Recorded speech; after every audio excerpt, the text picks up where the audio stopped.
Blessed and happy Saturday to all of you, my dear friends, my dear brothers and sisters, my dear good people of God, faithful followers of the Daily Gospel Reflection with Father Jack.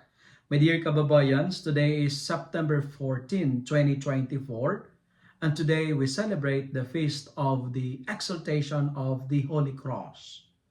Our Gospel for today is from the beautiful and the wonderful account of the Gospel of John, chapter 3, verses 13 to 17.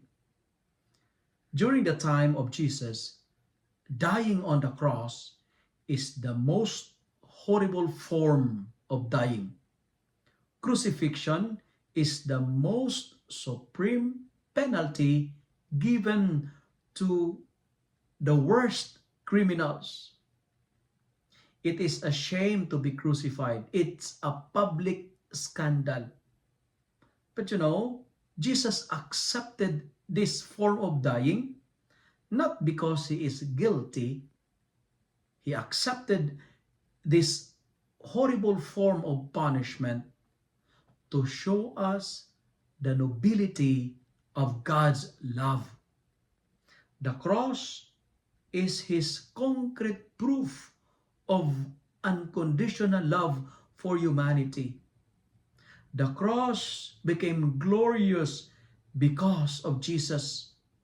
From the sign of condemnation, from the sign of shame, it is now a clear proof of salvation. The cross is the clear definition of God's love.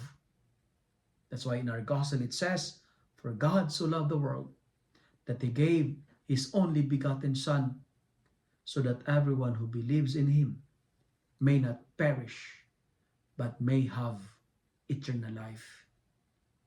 Friends, our responsorial psalm is telling us of this beautiful message. Do not forget the wonderful works of the Lord. Jesus, being compassionate, he forgave our iniquity. He forgave our sins, and he restrained his anger. And in our first reading for today, we are reminded by this beautiful message that God will not allow shame to dominate in our life. But friends, remember that God will not allow shame to overpower us. We are loved by God. And by dying on the cross, he showed how precious we are to him. That's why today, my dear friends, we are challenged. Do not be ashamed of the cross.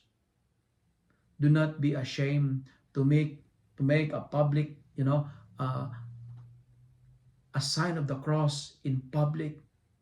Be proud to profess it, because apart from the cross, there is no other ladder by which we may get into heaven. We are challenged to profess and to show the world this powerful weapon, because this weapon is God's love. This weapon is the weapon that can conquer the world. This weapon is the evidence of how powerful God is. If you love and like this reflection, kindly share it with your friends, share it with your family. Make the Word of God viral so that many will be blessed. Amen.